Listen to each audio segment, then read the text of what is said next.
Hello friends, how are you all? How was exam?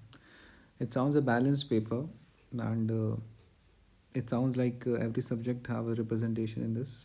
And obviously in the future ones in anything NEET and next all is about the integration. So they will do the integration of various ones. But you need to have a strong base to build a beautiful building. So that's my mantra. So basically, it's about the competition, and in the competition, even a single mark or a single question also matters. And you know that you already have passed the NEET UG also and all. So you know that at one particular mark, there are 100, 200, 300 students also sometimes. So the competition is of that fierce one. You don't have to get a 50% here, you have to have that particular ranking to get up your subject. Okay, so I will just tell you that don't ignore up any of the subjects because even one single question can play a role in your desired branch and your life.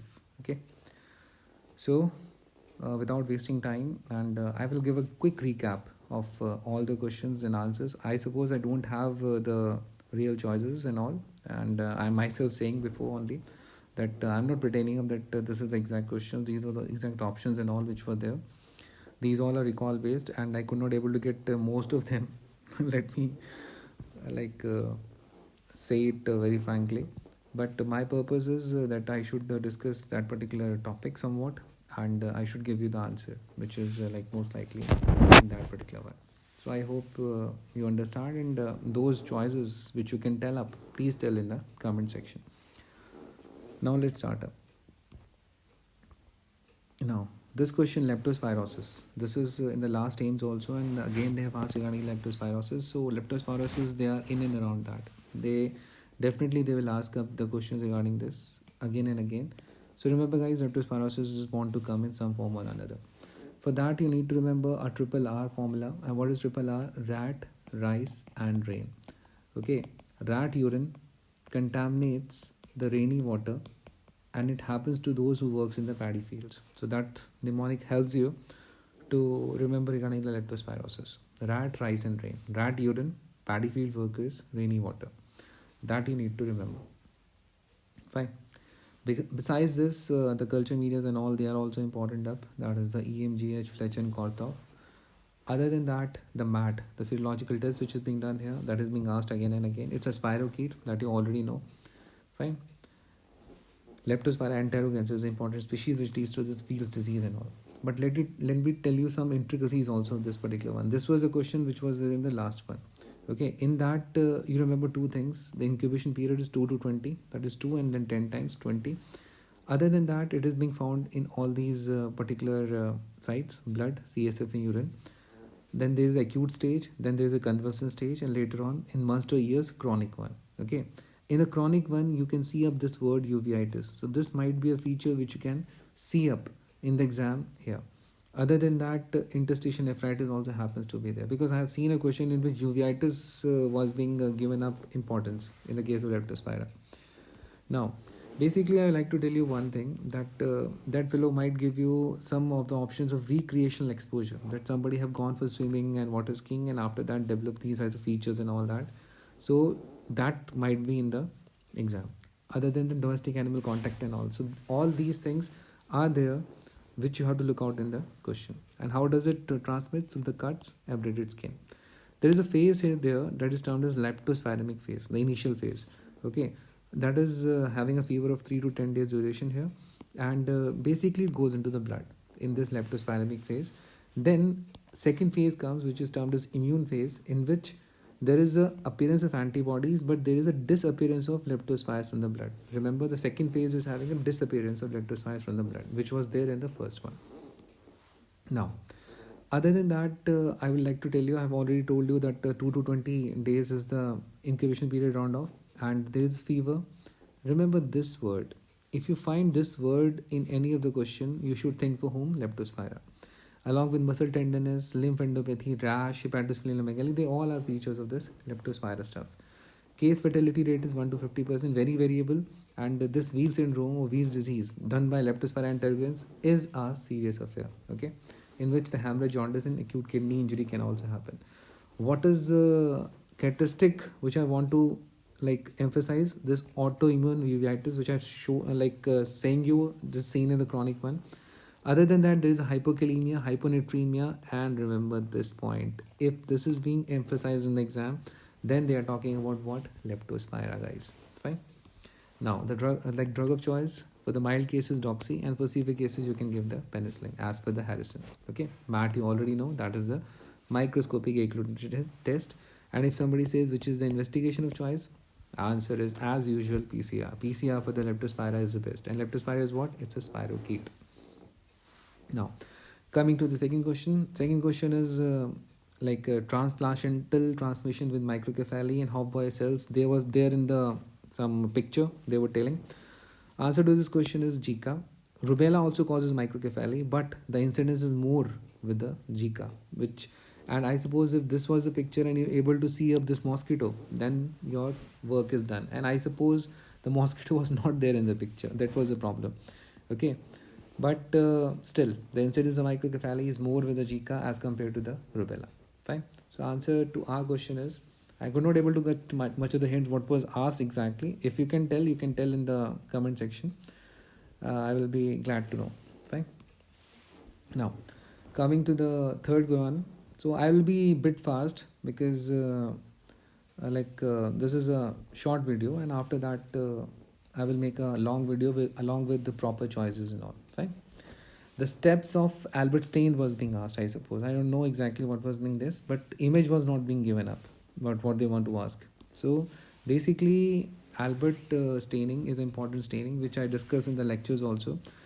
It is made up of two things. One is A and one is B, or one or two. You can say in any ways. Basically, you can remember up in the Albert's solution 1, these three things by GMT, Greenwich Mean Time.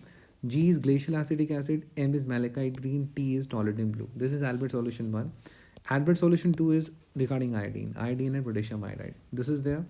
And you mix up, this is Albert stain.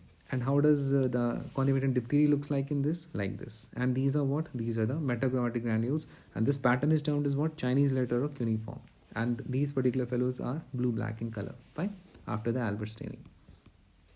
Now, this was one of the questions regarding the mycetoma, and this picture was being given up, multiple sinuses and all. So basically it's an actinomycetoma, multiple sinuses and all that in the mycetoma, which is also termed as what? Madhura foot. Fine. Besides this, this picture was there in my image based section. Besides that, this is a screenshot from my notes only. The differences between the actinomycetoma, eumycetoma. Only thing which I want to tell you regarding here is that you should remember this thing, that the red granules, they are observed in Actinomadhura pallidary, and the white granules, they are seen up in Acremonium and Pseudo-Alisteria boydii. These, I suppose, can come again. Okay, guys? And this is why it is known as Madhura foot, because they were discovered in the Madurai district of Tamil Nadu, firstly. Fine.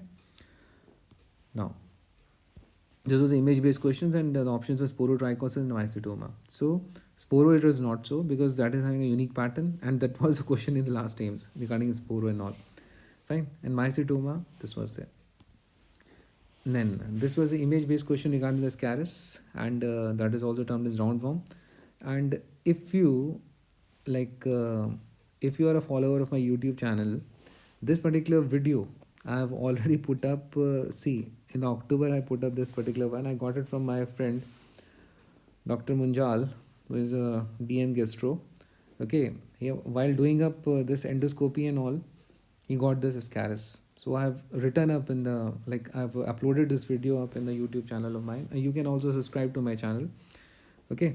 So just put up my name in YouTube, it will come and you can subscribe, because there I have put in a lot of clinical based scenario questions now, and that will be helpful for your FMG also and from your NEET PG also, and obviously next. Okay.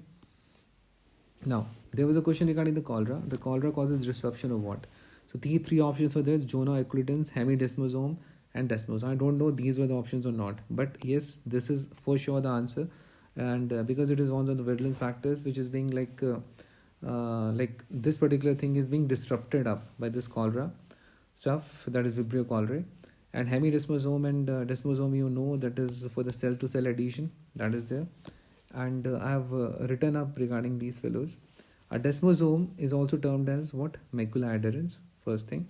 And it's a junctional complex. It's a junctional complex, and what they're randomly arranged on the lateral sides of the plasma membranes. So this particular PPT, which I'm having up, this I've also upload up in the channel only. I will upload up. You can see up these particular ones. Better to make a short one because the people don't like the lengthy ones and all. So desmosome is this particular one, fine. And hemidesmosome, they are very small stud-like structures found in the keratinocytes of the epidermis of the skin that attach to the extracellular matrix. So all these, both of them you know. Okay, and these hemidesmosomes, they are basically of two types. One is type 1, that is found in the stratified and pseudo-stratified epithelium. Okay, they are seen in what? They are seen in stratified and pseudo-stratified epithelium. Then, this was the question that what they disrupt up. They disrupt up zona occludens, and what they are, that is the tight junctions. They are the tight junctions, and these general function of these junctions is to prevent the leakage of transported solutes and water, and it seals which particular pathway? The paracellular pathway. And this was being disrupted by whom? Vibrio cholerae. Okay, Vibrio cholerae. And in this PPT, I made up the various virulence factors which are responsible, like adhesion and colonization. They're done with a particular pilus termed as TCP. Another question. Fine. Then this is being governed by toxar. Another question. Okay. Then there is a cholera toxin. You already know that is having 2A plus 5B stuff. Okay. B helps in binding. A helps in ADP ribosylation of GTP. That I've already discussed up. Besides that, this zona-occludent toxin, which disrupt the tight junctions, just now I told you. Other than that, you have these accessory cholera anterotoxins, virocell toxins, accessory colonization factors, sidrophore, bacterial endotoxin. What is bacterial endotoxin? Because this is a gram-negative bacteria, so bacterial endotoxins and all. Fine. So all of them you can see up as a virulence factor of it. This particular zona-occludent toxins also, accessory cholera anterotoxin, they are there. Virocell toxin, accessory colonization factors, sidrophore, and bacterial endotoxin, along with these particular ones. That is CT. Adhesion and colonization is done with the help of which pilus? Toxin co-regulated pilus. And this question is coming in the NEET exam. Okay, this question is coming in the NEET exam, and when I tell that question is coming, it comes. Okay, so toxin co-regulated pilus is one which will be asked. Okay, so remember this, I'm after this particular toxin co-regulated pilus for a long time. Up till now it have not come, but it is coming up either in the NEET or in the next INCT exam. This is important. Definitely it will come. They will ask you. Okay. Now some protozoology question was there. I am directly coming on to the answers. That Balantidium coli, you know that's a ciliate, Balantidium coli. In fact, that is the largest protozoa. Another important thing for this. And it is having two types of nucleus, guys. Micronucleus and macronucleus. Fine. And it is having a unique type of motility also. That is termed as what? Some say is rotatory. Some say is a different type of them. But basically rotatory, you remember. Acanthamoeba. That is a free-living amoeba. And it is motile by what? Pseudopodia. Trichomonas, you know, it is having 2 to 4 or 5 pairs of flagella. So Trichomonas is by flagella.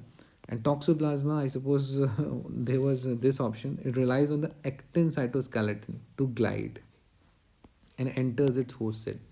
So basically, I suppose this was their actin cytoskeleton and all. And if they ask about the motility stuff and all, so it is a gliding motility which is being present up in the Toxoplasma. Fine. Then there was a question regarding the causing diarrhea, diarrhegenic E. coli, and this is their direct. Okay, so this is their direct from my notes. That is this I have discussed of EPEC, EIEC, ETEC. What is EPEC? Anthropathogenic E. coli. EIEC, invasive E. coli, toxigenic E. coli, anthrohemorrhagic E. coli. So this you can yourself see up. Important, which I think can come again, is this particular culture media which was asked before also, that enterohemorrhagic E. coli is cultured on which one? That is the culture. Okay, so that is smack. Sorbitol, meconic agar. Why it is used? Because it does not ferment sorbitol. Okay, what is the other name of this guy? EHEC. Other name is this VT1 and VT2. That is virotoxigenic E. coli. It is known as because of these virotoxin 1 and virotoxin 2. Fine. It is a Shiga-like toxin. Then EAEC, that is causing persistent type of diarrhea and it is having stacked brick appearance. Okay, so that also you need to remember. T4T you already know, and enteropathogenic one, that is, this was asked in one of the AIMS exam, attaching and effacing lesions, which is also termed as A/E, is seen in. Answer is EPEC. EIEC resembles shigellosis, and there is a test termed as Serenity test, and T4T is the toxogenic one. Okay. So, and these further I have given a more information regarding them, so you can see up in this PPT which I upload for you. Okay. Now, galactomannan antigen test is done for. The answer to this question, it was a multiple one. The answer is Aspergillus, because in this only it is diagnostic. Otherwise, for all others is not. Fine. Remember this particular thing. If you see up my on the YouTube channel, I have told up in the June section some important topics, and one of them in the starting only I've told you that beta 1,3 glucan assay they are after, and what they can ask next is galactomannan. So it is being asked in this AIMS. It was there in the JIPMER also. Fine. So galactomannan is actually what? It's a polysaccharide which is made up of mannose and galactose. First thing. Okay. Then this you already know, guys. This is a favorite of AIMS and JIPMER, beta 1,3 glucan assay. That is being done for these three fellows, CAP, that is Candida, Aspergillosis, and Pneumocystis carni, beta 3 glucan. Okay, this is a favorite one that has come twice and thrice. This you need to remember. Besides that, galactomannan is exclusive of what? Aspergillus. It is exclusive of what? Aspergillus, and this is being used up. And what you can have in whom? In the sample serum, bile, and cerebrospinal fluid. So basically, as per me, the best answer is Aspergillus one. And if at all it is being not asked that only used for what, so best answer is Aspergillus. And I suppose like some books they write up for the Candida also, but if single one, it was a single one, if it is, then Aspergillus, and if it is a multiple one, yes, in some cases Candida. Otherwise, it is mainly for the Aspergillus. So this is a controversial one. Okay. Now, this was a question regarding all are true about the Haemophilus ducreyi induced chancroid. You already know chancroid is what? Painful. It bleeds on touch. Groove sign is not a feature of it. Groove sign is a feature of lymphogranuloma venereum caused by what, guys? Chlamydia trachomatis, L1, L2, L3. And school of fish appearance is observed in this. And what is the another name for this? Tram track appearance and all. It is being shown up in what? It is being shown up on the gram staining. Okay. Besides this, what you need to remember here is that this particular one loves to grow on the chocolate agar. This might be a hint here. With isovital X. This is the catch of the question. This might be the next catch of the question. So here the answer is groove sign, which is between the inguinal ones. The groove is being formed up, upper and lower. Okay. There was a question regarding the mortality one. The virus, the highest mortality rate. Ebola is around 50. Influenza is around 1 to 4. Rabies, if it happens once, then you have to go. Okay. Nipah is around 40 to 75%. So this is the direct one. And for the COVID for India and stuff, it is 1.4 round nowadays. But for the worldwide, it's very variable. You can't say for the COVID that what is the fixed one. So it's a very variable one. But as such for the Ebola 50, influenza varies between 1 to 4. Rabies, influenza which one? H1N1. That is in 2009, the first pandemic. Means in this particular one. Like before COVID, the pandemic which was there. The answer is this one. Okay. Rabies 100%, Nipah is 40 to 75%. Now, there was a question regarding sanitizer also. So these all they come in microbiology, infection control stuff. Okay, so nowadays we have to look out for the infection control practices in the hospital. So in them these all things they come. that the options are before touching the patient, after touching the patient, when your hands are visibly soiled, after touching the patient's surroundings. So answer to this question is obviously, guys, A, B and D. And when your hands are visibly soiled, you have to wash it. Okay, so sanitizer will not work. Basically what you need to remember, and this is 5 movements of hygiene. This is termed as what? 5 movements of hygiene, hand hygiene. Okay, so what are the 5 movements of hand hygiene? These are these. The first one, before touching the patient. Second one, before a procedure. Third one, after a procedure, because you have exposure to the body fluids, exposure risk. Fourth one, after touching the one patient, and after touching the patient surroundings. So these are termed as what? The 5 movements of hand hygiene, which can be asked again to you. Okay, guys. HPV vaccine was asked, and it was being asked that it is made up of what? The answer to this question is L1, which is a capsid protein of it.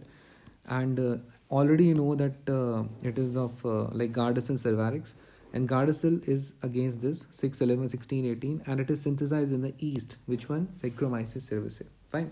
And basically 2 proteins are there, L1 and L2, and these are the capsid ones which are being used to prepare up this particular one. But remember, answer, if both options were given up, answer is only this, that is L1. This particular capsid protein is being used to prepare up the vaccine. 2 you know, Gardasil and Cervarix. Cervarix is against 1618, Gardasil is against 611 1618, and now the Gardasil 9 have also come, which is against the various serotypes, right? And it is being given to both, that is to the boys and to the girls, to prevent up various anogenital warts and the various carcinomas. Okay. Now, this like case study I have put up, and this particular case study, you just remember up a male, 24 years of age, presents to the STI clinic, sexual transmitted infections. He complains of a burning and sore sensations of urination. I suppose this was the history. I don't know exactly what was the history in the question, but I'm just saying up that this might be the one of the case study. You just remember it as for the knowledge. Okay, along with the discharge from his penis, that is the mucopollutant consistency is green yellow in color. In the preceding 2 weeks, he had an unprotected sex with numerous partners. Okay, if this is a history of a case, and this is there in the lab test, what is it there? That the swab is being taken from that particular discharge which is coming up. Okay, inoculated in neoc agar and chocolate agar. I have told you neoc agar is used for gono. Okay, the plates are incubated at 37 in CO2 at the clinic. CO2, they need to give it CO2 for better growth. Okay, a gram stain is carried out on the smear of this penile discharge, and patient is screened for other sexually transmitted infections, and interviewed in relation to the contact tracing his sexual partners. So this might be a complete outlook of another question which can come up. Okay, guys. So this, I suppose, was given up in the exam. They have given up this picture of the gram stain, and this is kidney shaped bacteria, that is gono, and this was there in my book also, in my app also, and that's why I'm again emphasizing up that if you want to see up the various images, do see from the main videos. Don't go with the rapid revision image ones. Do see the all videos, bacteriology, viral one, fungal one, all of them from the main one. Okay, that will be good. Polymerase chain reaction was asked. I already told you, is father of PCR, Carrie B. Mullis. Okay, American scientist. Okay, recently died off and made a huge discovery which is helping the mankind in this COVID-19 pandemic. And I'm working up in one of the COVID-19 labs only, and I know that the results, the gold standard for the COVID-19 is what? The RT-PCR testing, and it have really changed the things. So this, thanks to this great fellow, Carrie B. Mullis, who is also termed as father of PCR, as I tell up in my lectures also, what a discovery. Okay, denaturation, annealing, elongation, these are the features. Hybridization is not done in this particular one. Okay, that is not a feature of PCR. And another thing which I want to emphasize up is regarding the temperature, that suppose you have any DNA one or RNA one, anything, another protocols are there basically. I just want to tell you from the DNA one, denaturing stage is having temperature of around 95, annealing one is having 50 to 56, and extending is having the 72. So basically you raise up the temperature to 95, then you dip it down, and then in the elongation one again it raises off to around 72. So this temperature can also be asked. Okay, Now, there was a question regarding the patient is the next filling gram-positive molar tooth colonies. This is the catch of the one. Branching rods, another catch. And chalky white growth on the anaerobic media. This is anaerobe, it will grow on the anaerobic media, not a strict one. Some say it's obligate, but some of the species of it is not obligate. Okay. So, actinomyces is the answer. And the treatment was asked, the answer is penicillin. Okay. So, we are talking about what, guys? Cervical actinomycosis. Fine. This is the picture which is taken up from my senior Dr. T.V. Rao. Okay, so this is a typical picture of this one, lumpy jaw, and it happens mostly in those who have a poor dentition history and those who undergo like having chronic tonsillitis, mastocytitis, and otitis and all that. Fine, they suffer from this particular one. Now, there was a question regarding the gram-negative pleomorphic oxidase positive catalase positive. See, guys, this is importance of learning of these reactions. It was a hint there, oxidase positive, catalase positive, and it is pleomorphic. Pleomorphic list also you need to remember, and that is grown on the chocolate agar. I don't know what was the exact question, but these were the hint I have caught up. Obviously, they're talking about what? Haemophilus influenzae. What is the other name of this guy? This is P. first bacillus, which is also termed as, and important entity here is the type B, from which the vaccine is being made of it, and because of that, it is being effectively controlled. Okay. Other than that, regarding Haemophilus influenzae, you need to remember satellitism. Okay, and it also grows up on the chocolate agar. It loves to grow there. Okay. Now this is the colony which looks like on the Haemophilus influenzae on the chocolate agar, and this might be next time they can ask you and give you a gram stain, and it looks like it's a gram negative fellow, so it will look like pink. Fine. And there was an immunology question. I could not able to get the exact options of it. The questions were not being told properly to me. Okay, and if at all this was the question, the answer to this is class switching. Okay, and what is the question? A mouse repeated small doses of antigen, and it is seen that there is an increase in the antibody production. Okay, so this is basically the class switching. This is not the somatic hypermutation. This is class switching, and class switching is actually what? That firstly, in any particular one, the IgM is being produced, and later on, after some time, it changes up into what? IgG. So basically, there is a change in the constant portion of heavy chain. So there is a change in what? The constant portion of heavy chain, and this particular change is termed as what? It is termed as class switching or isotype switching. Fine. So IgM to IgG, IgG to something else, IgM to IgE, this all termed as what? Class switching. Okay, and if you provide me with a like exact options and all that, what is affinity is increased up and all that stuff, some fellows were telling on that sort also. I'm not saying that this was the question. Okay, guys, and if it is question, then the answer is class switching. Okay, otherwise the question can change by a single line. And mind you, don't say me that this was not there, that was not there. You can like please tell me up the exact options. I've asked the students, they could not able to produce up. At least you can give up in the comment one. Okay. Now there were some questions regarding the COVID also, and there was a question, most common pathological change in the COVID. The answer to this question is very clearly given up in various journals. Answer is diffuse alveolar damage, and this was a Chinese journal only which I have sorted out. The biopsy samples, those persons who have died off from the lung, liver and heart of these COVID patients, when this particular thing is taken, histological examination of them shows what? Bilateral diffuse alveolar damage with cellular fibromyxoid exudates. Fine. So basically, obviously we are talking about lung only here, and histological examination shows what? Bilateral diffuse alveolar damage, and this was the question. Okay, again it can come in NEET.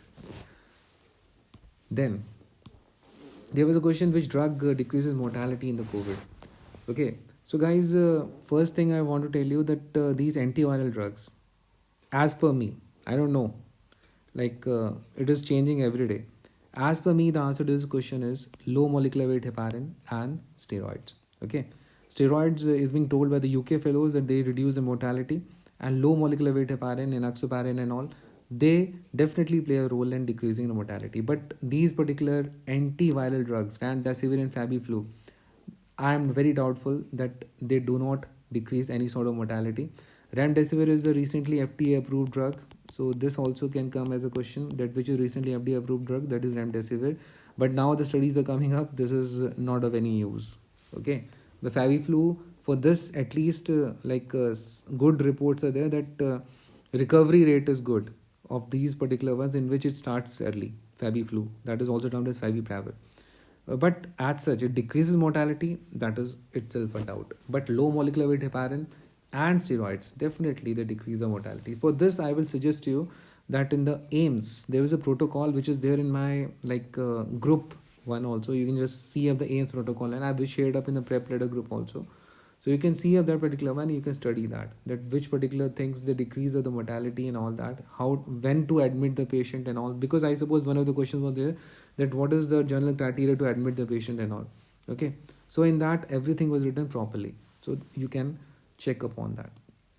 Now there was a question regarding the dengue also, in which particular patient was there admitted up. The patient's platelet is 14,000, had an episode of epistaxis when he blew up his nose. Otherwise the BP is stable. Okay, now what the examiner wants to ask up, I don't know the exact question, again I'm telling up. Okay, this is my view with the limited information which I am having up. So in my view, the platelet is 14,000. As such, below 10,000 the transfusion is being done, or whenever the spontaneous bleeding is there, if it is 50,000 also, then also you have to do.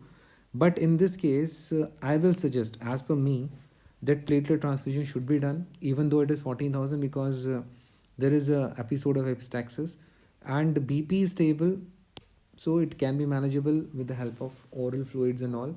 So as per the management, multiple answers, oral fluids along with the platelet transfusion. So this I have discussed up with my medicine colleague also. So this was being told up that or because the patient is as such normal, BP is stable. I don't know what was being exactly given up. You can definitely share up in the comment section. Okay, I know this is not exact one, I know that. Okay, but as per this information, even though the 14,000 is a platelet one, I will suggest to go for the platelet transfusion, and oral fluids need to be given. Fine. So guys, this is my take on the questions. I'm stressing upon this particular thing, that this is my take on the questions, because even a single line will change the answer. So I'm not saying that these are the final ones. Okay, definitely they can change up, but they will definitely give you a hint regarding the future exams and all. That is what is my purpose. Okay, I'm not saying this is the answer, that is the answer. I'm not getting into it, because getting into it and getting the exact options itself is a very tiring and a very long one. Okay, so basically I want to tell you at the best or the earliest that what might be the likely answers of all these questions. I suppose I'm in this particular session helpful for you, and definitely a detailed version will be shared up in the app and in the YouTube channel also later on. Okay, thank you so much guys, and very best of luck for the FMG exam which is coming up, and for the NEET exam. I know you will do wonders. Okay, only thing is believe in yourself, that's all, and revise. This is the revision time, and don't bog down by that particular thing that the exam is being shifted up and all that. Okay, so that is not the point. Don't be in a dilemma of that it is being shifted up, how to go for. Just see up like this, that you get extra time for your revisions, that's all. Now it's a revision time. Revise, revise and revise. Thank you guys, bye bye.